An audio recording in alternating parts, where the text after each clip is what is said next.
Hello friends. சின்ன வயசில் கற்றுக்கிட்ட ஒரு நல்ல ஒரு விஷயம் உங்களோட கூட பகிர்ந்துக்கணும்னு ஆசைப்பட்றேன். பையூர்லேருந்து, அம்மா வயிற்றுலேருந்து இந்த பொய்யூருக்கு வந்திருக்கோம், இந்த உலகத்துக்கு வந்திருக்கோம். ஆனால் இந்த உலகத்துலேருந்து, இந்த பொய்யூர்லேருந்து நம்ம மெய்யூருக்கு போகணும். எப்படி போகணும் அப்படின்றது தான் இந்த வாழ்க்கையே. பையூர் அம்மா வயிற்றுலேருந்து இந்த குழந்தை வரும்போது பார்க்குறது எல்லாம் உண்மைன்னு நினைக்கும்.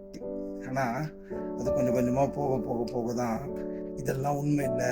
முதல்ல பொம்மையை பார்த்து சிரிக்கும், கடைசியில் பார்த்தா மனுஷங்களே சில நேரங்களில் பொம்மை போல ஆயிடுறாங்க, அவங்களுக்கு உணர்வு இல்லை அப்படின்றது தெரிய தெரிய முதல்ல மெய்யூர்னு தான் நினைக்கும் இந்த உலகத்தை. ஆனால் கொஞ்சம் கொஞ்சமாக அது பொய்யூர்னு நினைக்கும் போது பார்த்த உறவுகள், பழகின உறவுகள் எல்லாமே பொய் அப்படின்னு நினைக்கும் போது அந்த மனசுக்கு வலிக்கும். அப்புறமா ஒரு பாயிண்டில் இந்த பொய்யூர்னு தெரிஞ்ச வாட்டி மெய்யூருக்கு எப்படி போகணும் அப்படின்றத மனசு தேடும். அதுக்கு மெய்யூர் போடுறதுக்கு ஆண்டவருடைய வசனத்தை தவிர வேற ஒரு வழியே இல்லை. ஆமாங்க, இந்த சரீரம் சாகாம ஒரு நாள் கண்டிப்பா சாகும். நம்ம எல்லாரும் ஒரு நாள் கண்டிப்பா மண்ணோட மண்ணா போக தான் போறோம்.